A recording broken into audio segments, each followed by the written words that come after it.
Hi, my name is Camille James. I'm from the Family Programs team here at Google, and we're very excited to have Kathy Ireland with us here today. So on behalf of Talks at Google, we'd like to welcome you all. We're going to watch a short intro video before Kathy comes to the stage.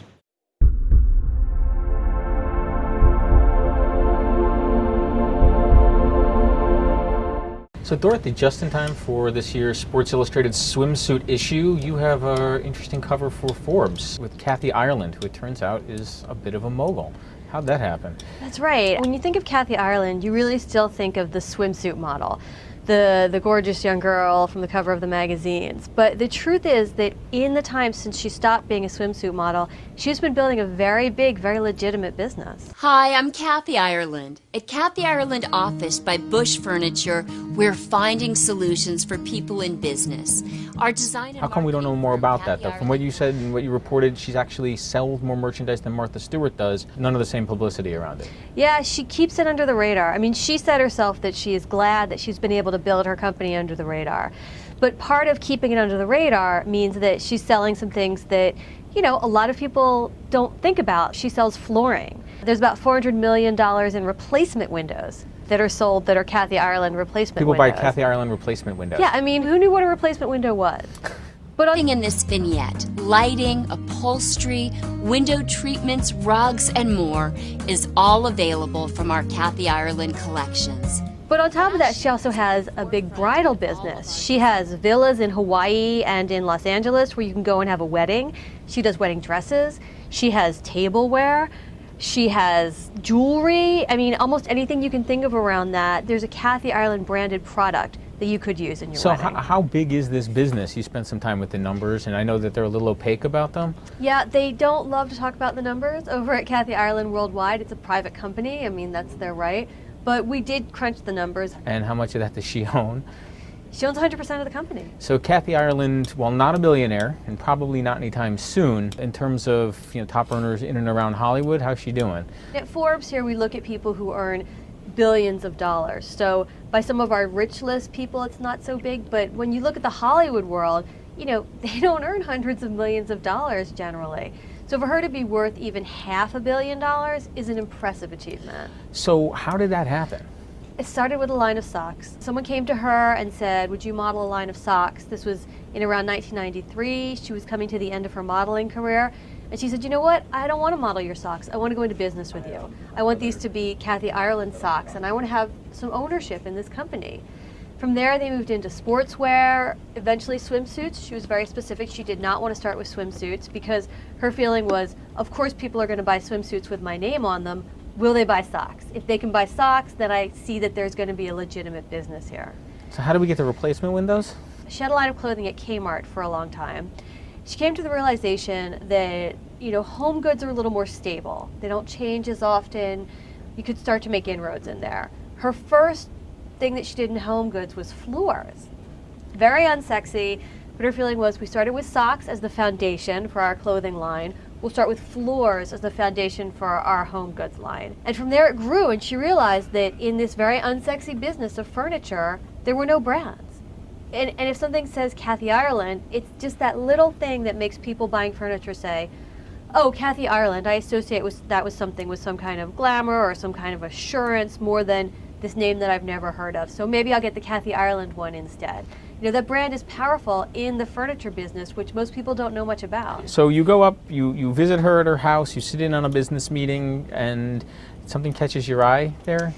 Yes. I was sitting in her living room, and there's an Oscar in her living room. And as far as we know, we've never seen her in something Oscar-worthy. No, I mean, she certainly has had an acting career, but she herself will admit that she was not the best actress out there. It turns out the Oscar was a gift from Elizabeth Taylor. And it turns out that Elizabeth Taylor and Kathy Ireland were very, very close. I mean, when Kathy Ireland talks about Elizabeth Taylor, she talks about her in the present tense. She can't talk about her as somebody who's passed. That's how close she was in life. She learned a lot about jewelry from Elizabeth Taylor. Elizabeth Taylor, of course, had this mammoth $50 million maybe collection worth of jewelry, and she taught Kathy Ireland to look at jewelry, and Kathy built herself up her own collection of jewelry. And her people say it's worth? They say it's estimated at maybe around $25 million, but it's not kept in her home. It's kept in a safe in Los Angeles, and they felt it was very important that I point that out. the more you talk to Kathy Ireland, the more sort of strange details start to come out about her and her company. She was very influenced by Warren Buffett. So she has furniture at the Nebraska Furniture Mart, which is owned by Berkshire Hathaway. She does flooring with Shaw Furniture, which is also owned by Berkshire Hathaway. She really looks up to Warren Buffett as somebody who she wants to emulate. And in fact, her company is becoming a wide conglomerate of lots of different kinds of businesses, almost in the same sort of way that Berkshire Hathaway is, but at a much lower valuation.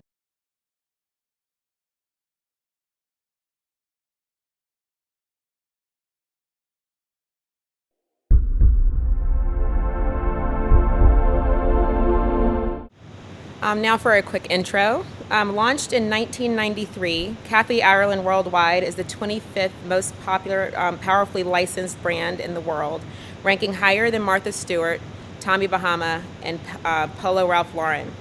As chair, CEO, and chief designer of an entity that is now $2 billion, now a $2 billion industry, according to Forbes, which sells over 45,000 products in over 50,000 retail stores in 50 countries.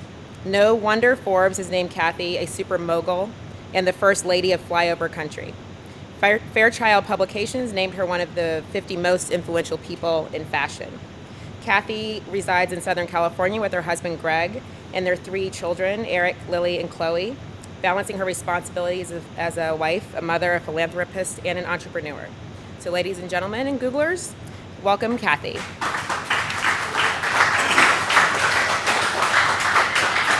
Thank you, Camille. Thank you. Thank you, Camille. Hello, everybody. It's so great to be here at Googleplex. This place is incredible. And being here in beautiful Mountain View, it makes me very mindful. We're in the heartland of great leaders. And those great leaders include your very own Sergey Brin, Larry Page, Eric Schmidt, and they're great leaders because they lead an incredible team, and that's all of you. There is incredible awareness about Google, about this team, about all of you. If people are aware of me, it's usually fragmented. If you didn't blink, you might have caught my very brief twirl on Dancing with the Stars before I got the big boot. Maybe I'm looking around here, maybe your parents might remember me as that model person from back in the last century. And you have incredible people come and speak with you. So when you found out you got me, it's likely that some of you might thought, Kathy Ireland? Oh, come on. What's she gonna do today? Dig up an old pose and teach it to us? Well, okay, if you're interested. All right, after a really big meal, and you guys have great food at this facility, turn sideways, suck it in, twist at the torso, and you create the illusion of a waistline. It's all an illusion. And then after indulging in desserts, which I love to do, get yourself a really good photo retoucher. Mine is a woman named Paulinda. Today with Photoshop, anything can be done. It is wonderful. So those are my biggest secrets of modeling. You can see with that pose, I was okay as a model, certainly not super. Always knew I belonged on the other side of the lens. Design and business were my passions, and I was more interested in designing the red carpet than walking it. The truly supermodels who worked in that industry, when I did, included Cindy, Cheryl, Christy, Naomi, Heidi, Tyra. These supermodels were and continue to be seen and heard everywhere. I was occasionally seen, very rarely heard. Yes, my job description was shut up and pose. When I had the rare occasion to speak, a critic said that I had a voice that could kill small animals. Not a real confidence builder. Criticism can be a gift, sometimes wrapped in a really nasty package. And in order to discern if it's noise that needs to be tossed away, turned off, or if there's something we can learn from it, we've got to open it. And I had to admit, I was 25 years old. I couldn't even order a pizza. I had a really high voice, and they thought I was a kid making a prank phone call. So that criticism was a fork in the road for me. It forced me to decide if I would let the cruelty of those remarks forever silence me, or if, despite the criticism, I would speak out on issues of importance. And I'm so happy to be here with you today. It's mind-boggling to be here. We had a fantastic tour today. I mean, everybody has been so kind, from Cliff to Mike, Matt, Gobi, Abigail. It's just amazing. And your history, it's so inspiring. From 1842, when this was a Mexican land grant divided into Mountain View and in Sunnyvale, and to think, I'm excited with your stewardship what the next 5 years, 10 years, 50 years are going to look like. We know that this town, its growth was attributed to agriculture, and those seeds, they continue to germinate, to flourish, but instead of turning into plants, those seeds are the ideas that are flourishing and that are serving people globally. And for that, we thank you. You are truly amazing, and it's exciting what's happening. I'm going to share with you just a little bit about our family dynamic, so you'll understand why modeling didn't rank high on the achievement level. My husband, as well as being an emergency room physician, is a commercial fisherman. When he's not saving lives, he's killing lobster. Mom worked as a nurse. My dad worked with labor relations with the farm workers, Cesar Chavez. So great people. My husband would come home from work and talk about a life he helped save. And I'd come home and it's like, well, I came up with a new pose, and you all saw it, so you know what I mean. It was a really pathetic time in my life. I mean, I'm telling you, I had a full-on pity party, the cake, ice cream hat, the whole works. I had the arrogance to expect that I ought to receive all of my fulfillment from my work, when all I had to do was open my eyes and extend my arms. There are needs all around. And with Google.org, you understand that. And we're all so grateful for the incredible work that you do, everything from working to eradicate poverty, to serve people through education, what you do to help the environment. Amazing. There is so much that we need to learn from you. And something that I had to learn during that time was to get over my hubris and to learn to be a servant and a student. I love to learn. Being mentored and mentoring, those are passions of mine. And through Google, we can be mentored by people in the present, the past, instantly. In the video, I talked about Elizabeth Taylor. If you Google Elizabeth Taylor, you'll learn about her legendary film career. You'll see gorgeous images. You'll learn about her work with HIV/AIDS.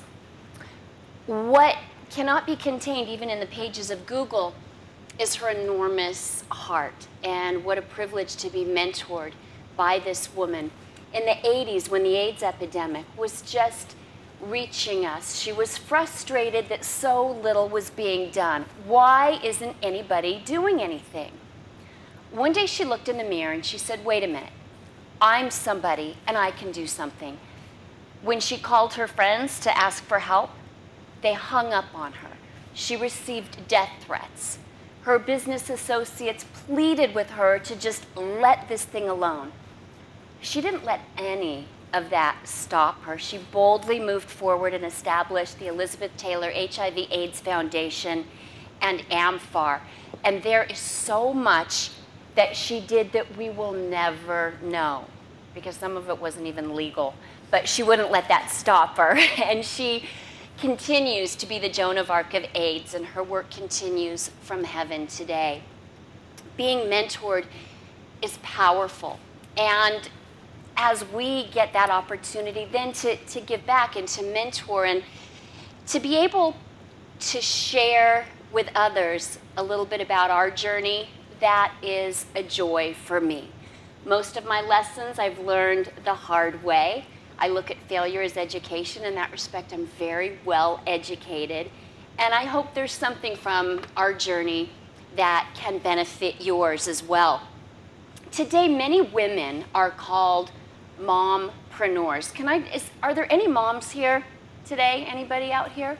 Oh, you too? Yes? How many kids do you have? 2. Awesome. And what about you? 2. And what are their ages? 5 and 8.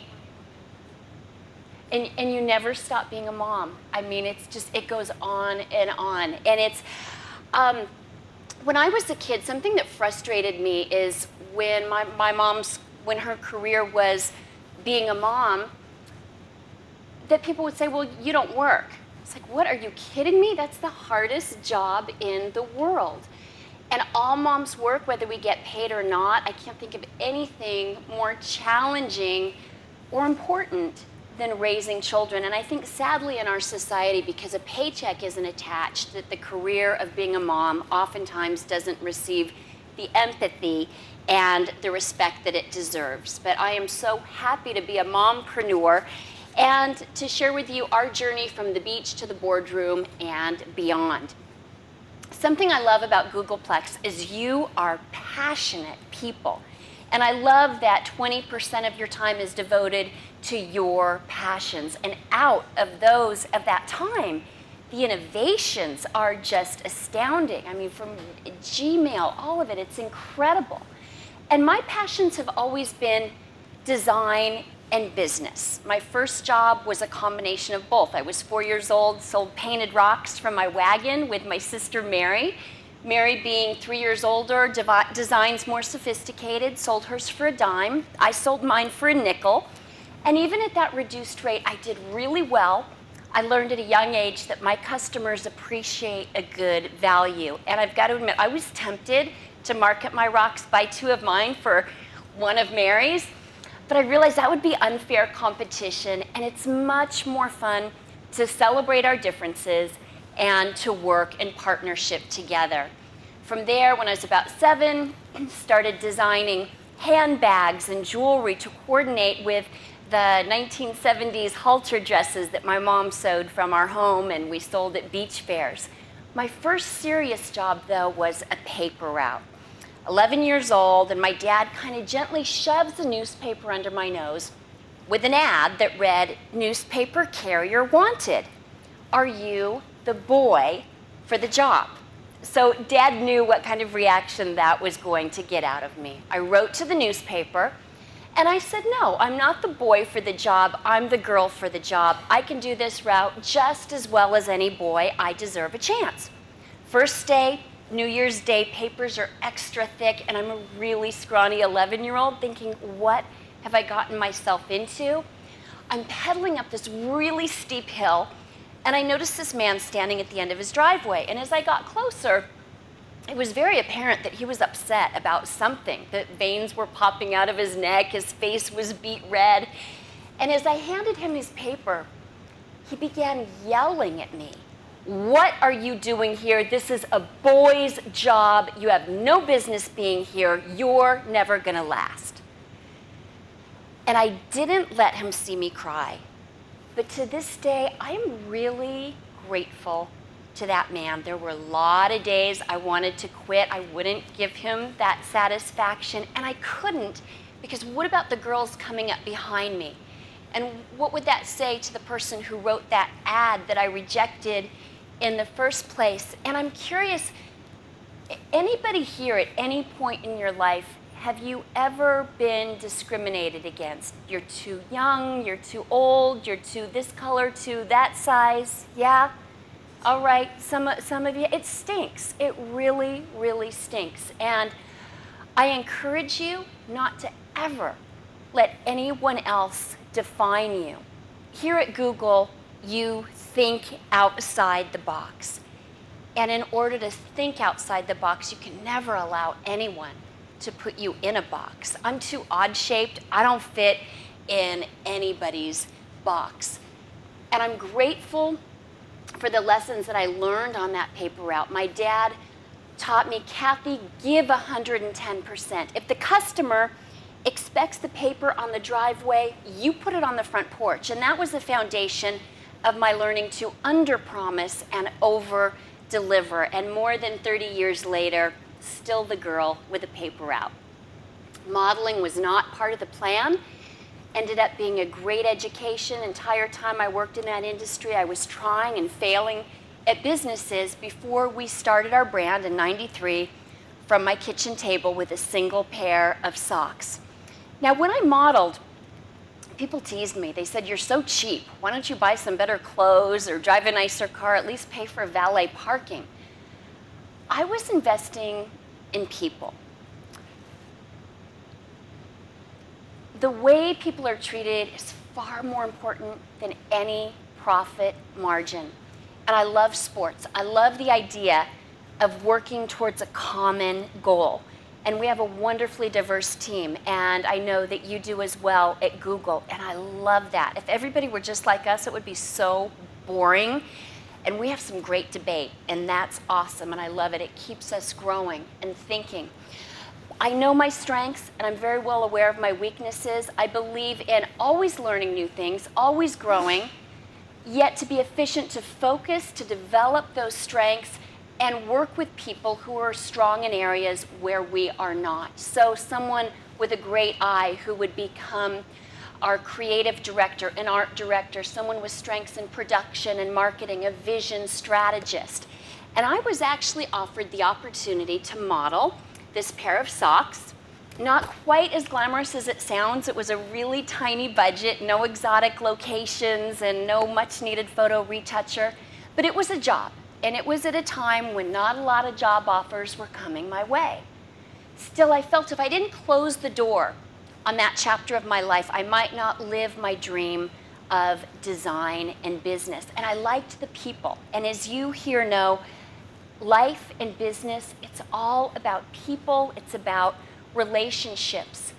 And I thought this would be a great place to start our brand. Some say it's counterintuitive, but for me it made perfect sense. If women embrace something as basic as a pair of socks, what could our team bring as far as innovation, design, fashion? If they embrace that, we might be onto something. So the work began. We conducted family-based focus groups, surprise factory inspections. You learn a lot when you show up unannounced, and it's a practice we continue today. Thoroughly researched these potential new partners, took out the first in a series of loans, and John Carrasco, our genius creative director, he and I loaded up our backpacks, we hit the road and presented our socks to retailers. And the doors slammed in our faces. You're not good enough. Love the socks, but who needs you? You can't start a brand with a pair of socks. It's never been done. As you all know, it's never been done does not mean that it can't be done. That's noise. And in order to succeed in life and in business, we have to turn off that noise so we can move forward with the plans for our life. One of the greatest gifts of that long ago modeling career, and I didn't realize it at the time, it was all the rejection. Because when people said no and slammed doors, it didn't destroy me. I was used to it. It was okay. It's like, okay, at least we're talking. We'll come back tomorrow. Maybe your circumstances will have changed, or maybe you'll be in a better mood. And that gift of rejection, it really leads to perseverance. And it doesn't feel like it at the time, but please, when you're facing rejection, know that it can be a beautiful gift later on. In the early days of our brand, there were times when we slept in airports in an effort to save money. And some people think of sleeping in an airport as a big deal. It's not a big deal. Whatever material things we have to give up to live our dream, it's not a sacrifice. It's a bold investment. And that bold investment made it possible for us to sell our 100 millionth pair of socks. In the early days, we sold our socks in a handful of sporting goods stores, including Big Five. Then a major mass retailer started carrying our socks. And one day, CEO calls me in to inform me that the socks are a blowout. And we had just had our first baby in diapers, so blowout had you moms know, had a really different meaning. But he assured me, no, this is okay, it's a good thing. In fact, they asked for exclusivity at their channel of distribution. And our brand grew. It grew to include a complete line of apparel and accessories. As our brand grew, so did our spending. Bigger, fancier office spaces than we truly needed. Airport sleepovers, those days were long gone. But our banks, our financial advisors assured us that our spending was far below the norm for a company of our size. Besides, we had a contract that guaranteed security for years to come. Then one day I get a phone call, a little more than surprising. It seems that this retailer was having a few challenges. Next, a crashing avalanche of reality. This retailer was filing bankruptcy. What? How? A $40 billion giant bankrupt? No way. Next, I get a call from the bank to set up a lunch for what they politely referred to as the situation. And I had enjoyed lunch with a bank on several occasions, always sharing our business plan, keeping them up to date, but this time was very different.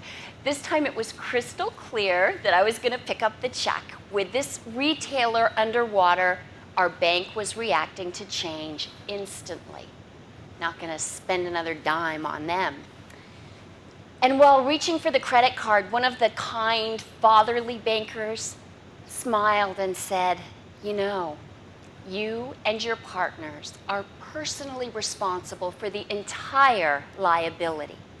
If this doesn't work out, we can take away all your homes. His smile was chilling. And I should have known better, particularly since we had 37 team members with families on our payroll. It was the largest bankruptcy in retail history. And my heart still breaks for the thousands of people who lost their jobs, insurance, benefits, stock. But today, with new management, that retailer is a healthier company, and we are too. But those days were pretty grim. We scrambled and scurried 24/7 days, and we still do that. And it makes me think of what you all do at Google. When I look around, and some people talk about these days of being days of challenge, clearly you see them as days of opportunity. When businesses are closing, how life-changing that people can go to Google.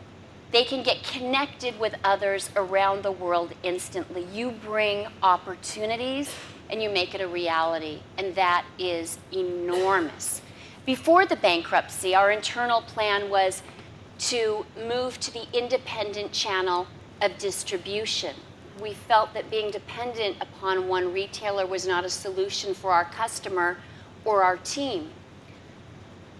The bankruptcy slowed our clock. I'll never walk away from anyone during their most difficult time. When it was clear they were going to be healthy, we implemented that plan. Again, people said it's impossible. You can't start at mass and go up. It's never been done.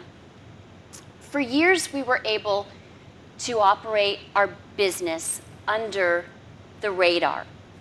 And as a private person owning a private company, that suited me just fine. One of the reasons we were able to be beneath the radar is because typically independent retailers don't have large ad budgets. So while others were buying awareness, we were building relationships one at a time. And that's what you do. You connect people and you help build those relationships, and that's exciting and that's powerful. And bringing your technology to our retail partners, to family businesses that have been around for generations that will not survive without it, that is exciting. And I thank you for that. It's Forbes outed our business for its growth, and others in the media commented as well. And that forced me out of my shy and selfish shell of quietness to connect and share with others. And as I mature, I realize that it is so not about me, and that my comfort is absolutely irrelevant when there are needs everywhere. And I'm so grateful for what all of you do, because you make it possible for us to fulfill our personal, our professional, and our philanthropic goals. And you make it possible for us to do this instantly. So thank you for that. Sometimes people ask us, what are your secrets? And to us, they're pretty simple. Consider others as more important than yourself. Never stop auditioning. Bring value. Be creative. Be honest. Be of service. I love your non-official mission of don't be evil. I love that, and it speaks volumes of you. And I think something that we share in common as your company is about connecting. And that's so much of what we do as well. And we've got to get over ourselves in order to do that. We can't get in our own way. We all have these epiphanies at different moments in life. I prefer to think of them as breakthroughs, those crystalline moments when life just hits us and we either fall apart, collapse, and break down, or we break the bonds that seek to destroy and defeat us. We get back up and we break through. Some personal examples of breakthroughs in my life include breaking through health challenges, an accident that tore my nose from my face, smashed my teeth, left me unconscious and my face unrecognizable, my physician husband fearing I'd be brain dead. A disaster at sea that nearly took my husband's life. I spoke to you about that brush with bankruptcy from our then only retail partner. The loss of loved ones, a miscarriage that our family still mourns, a life-changing misdiagnosis, and a diagnosis of Down syndrome for the youngest member of our extended family. Each one of you here have or is currently facing equal or far greater crises. And yet you are here, and you are a shining example that you don't break down. You break through, and you inspire. You encourage. And spending time here on this campus today, getting to see how you work, it feels like a family, and I love that. And getting to talk with some of you, it's been an exciting experience because each one of us, we are our own brand. And you might be thinking, she's crazy. She's talking about her brand, and then she's saying, I'm a brand. I'm not a brand, I'm a person. Yes, we're people. And we are brands, and every experience with us is a lasting brand impression. The question is, what kind of a brand are we? Are we innovative, creative? Are we solution-oriented? Do we get along well with others? Do we consider showing up 5 minutes early, being on time? Or are we perpetually late? Are we complicated and cranky? Do we bring our drama with us everywhere we go? And we are all works in progress. And fortunately, every day we get to make the choice if we're going to break down or break through. And brands succeed because they simplify the selection process. They build upon an existing relationship. Will a brand or a service succeed if the product or service is inferior? Absolutely not. The quickest way to destroy any brand is poor quality merchandise or service. Now, generally speaking, men will buy products and women join brands. There's that loyalty, that relationship. And when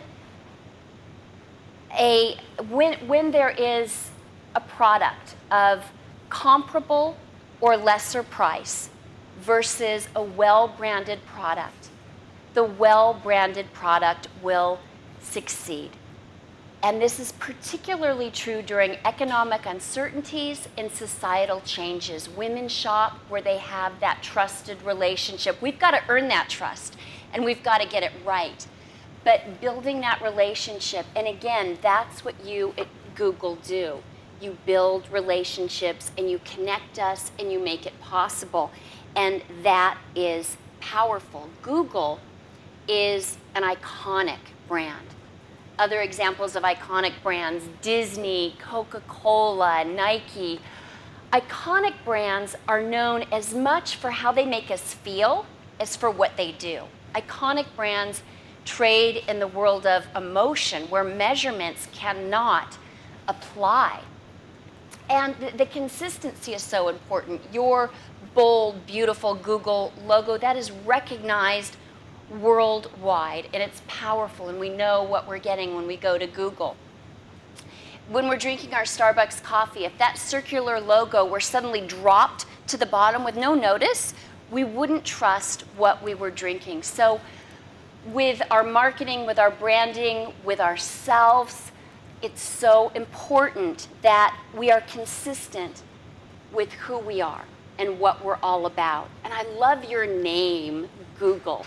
It's awesome. When our youngest child, Chloe, was in kindergarten, she came home from school one day and she told me that she loved me Googleplex. And I just love that. I love it. And before I close, I've got to shout out to the women, not to neglect the guys. Love the guys. And girls, we have so much to learn from the guys. We really do. You are really good at delegating. And when you have your priorities, you're good at putting yourselves on it. And we need to learn from that. We just go to this guilt thing if we try to, spend any time to take care of ourselves. Frequently, women will ask me, how do you do it all? And my answer is, I don't. And oftentimes I do it really badly. I was 40 years old before I learned that no was a complete sentence. No thank you is better, but no works, it's okay. And oftentimes we've got to say no to good things in an effort to be able to say yes to great things. When I flew out last night to come be with you today, the flight attendant said, in case of emergency, put on your own oxygen mask first and then take care of those around you.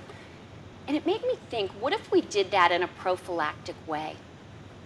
And I had the privilege of speaking at a conference that included some amazing women, Dr. Maya Angelou, Barbara Walters, and the topic came up, can women have it all?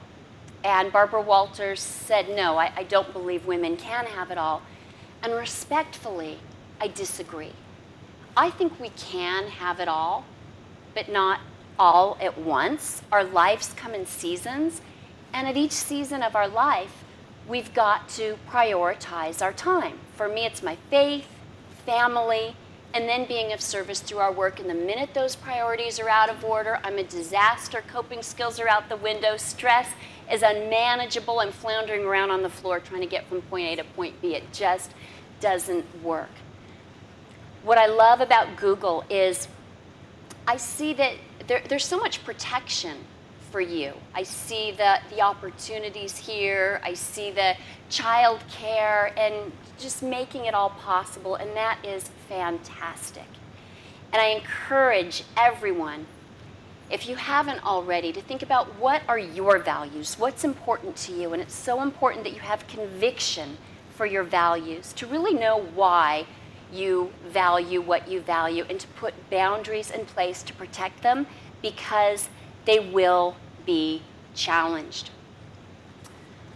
In our business, something that we do, we're constantly working with new people, new relationships, and we go through our legal process. We get everything out in the open, potential concerns, all in writing, everything is signed. And then we take those contracts, we put them away in the drawer, and we start treating one another like family. I never had a family business, but today we have a business family. And I believe that when you treat your family members when you treat your business family the way you would want your family members to be treated, there's no limit to what we can accomplish together. And you are certainly a family here at Googleplex, and there is no limit to what you will accomplish. And speaking of family, just a shout out to some of our team members, Selena, Miles, and Chris, and Christopher Spencer, who is our Google expert, and he keeps our business all things Google. So just so wonderful. We're so grateful for that. And you're an amazing family, and I imagine that it's going to take a few hundred years for you to fully realize the return on your investment in the Klingon interface. You guys are incredible. And you make me realize that there are no limits. I'm encouraged and inspired by all of you. And in closing, I'm going to share with you something. It's not my own, but I believe it to be true. I've learned that all that you give is all that you get, so give it all you've got. Here's to life and every joy it brings. Here's to life and dreamers and their dreams. May all your storms be weathered. May all that's good get better. Here's to life, here's to love, here's to each and every one of you. Thank you, and God bless you.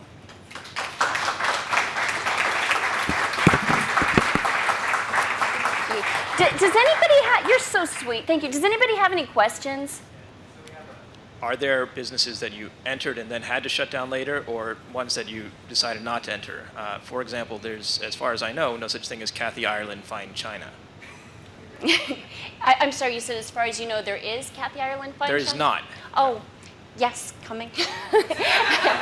And what is your name? Neil. Neil, thank you for that. Kathy Ireland Home by Gorham. It's coming out now. It's been in development. Yes, one of the things that really helps us is our mission. We have it in bold letters in English and in Spanish in our headquarters. Sometimes people think our team is a cult because we're constantly reiterating it. And most of us, we've been together over 20 years. Our mission began with finding solutions for families, especially busy moms. We've expanded to finding solutions for people in love and finding solutions for people in business. So when a team member has an idea for a new product, we go to that mission. Okay, it's a great idea, but where's the solution? How does it make her day better? She's going through life, and it is hard. I mean, when I became a mom for the first time, a shower became a luxury. And going to the store, I mean, even how we choose our retail partners is critical. She's got car seats, diapers, temper tantrums. She makes out the driveway. That's a victory in itself. So we've got to make sure it's a good shopping experience for her. All of that, and it's time. It's a getting to know you process. When all the other elements are in place, we also have 4 promises for all of the products we design and market. Fashion, quality, value, and safety. They have to be in place. You asked if we ever had to walk away from relationships. Yes, sadly. You know, we do our homework as much as we can, but things in life happen. There was a partner who felt that because they were in the legal limits of safety, that it was okay, but they were not at the highest standard of legal limits for safety. And with that mission statement, serving families, it's safety being one of our core promises, we walked away from millions of dollars. We gave our banks heart attacks. It's one of the reasons I love having a private company, because it allows us the freedom to do that. But the getting to know you process is critical, kicking the tires, and we invite people to kick the tires with us. Find out, we try to be as transparent as possible. Find out everything you can about us, so we look at it as a marriage, a long-time relationship. That's what we're looking for. Thanks. Thank you, Neil. Hi, my name's Albert. Just started 2 weeks ago. This is a perk that they didn't tell me of beforehand. So, you're a noodler. Yeah, exactly. My question to you is, so you had an extremely successful supermodel career. Oh, sweet. So, yes. So you had an extremely successful supermodel career. that you could have easily said at the end of it, I'm done, you know, I've had a wonderful career, and kind of sailed off into the sunset. What made you want to start your own business? What gave you that push to say, this isn't enough, I want more? The pity party that I mentioned allowed me to take my eyes off myself and look around and see that it wasn't just about me and having my own needs met, but there were so many opportunities. And that was a critical turning point in my life. I entered the modeling industry as a business person already. I really thought it wasn't part of my plan. I thought I might be able to save some money for college or to start a business. The reason it went on so long is because I failed at so many other businesses. It took me a long time to get started. So it was always a passion of mine. And one of the things I learned the hard way is when you have a business, you've got to be passionate about it. And then it's not work. I can't imagine ever retiring. I imagine shifting and changing focus here and there, being true to those priorities. As we talk about moving beyond, I see my pivot just going to honor those priorities, and I see what you all do as Google as a huge facilitator to make those dreams a reality. Thanks. Thank you. I guess my question kind of had to do with women in the workplace and how you would approach that. Before I came to Google, I was working at a law firm, and we handled a lot of gender discrimination cases on behalf of women. And it seemed to me that something that happened quite often, especially for younger women, was that they kind of fell into the stereotype of like being the pretty young thing around the office. And I was just wondering, you as a businesswoman, did you feel like beauty was something that was an obstacle for you to go past, for people to take you seriously, or did you feel more like it was something that you could capitalize upon to improve upon your business? Thank you. Well, you're sweet to put me in that category, but I often still feel that many times if I were just, because women will say to me, well, it's easy for you, you had this modeling background, so it gets you a foot in the door. I really believe that if I would show up at a business meeting with my business plan and my sketches in hand, my ideas as a CEO would be taken seriously much more quickly than having that baggage of that perceptions from that long ago career. And what a woman who doesn't have that has, she has a clean slate. So she gets to invent her brand however she wants, and that is a gift. And as far as your question about what's expected in the workplace, how women are perceived, I continue to see it.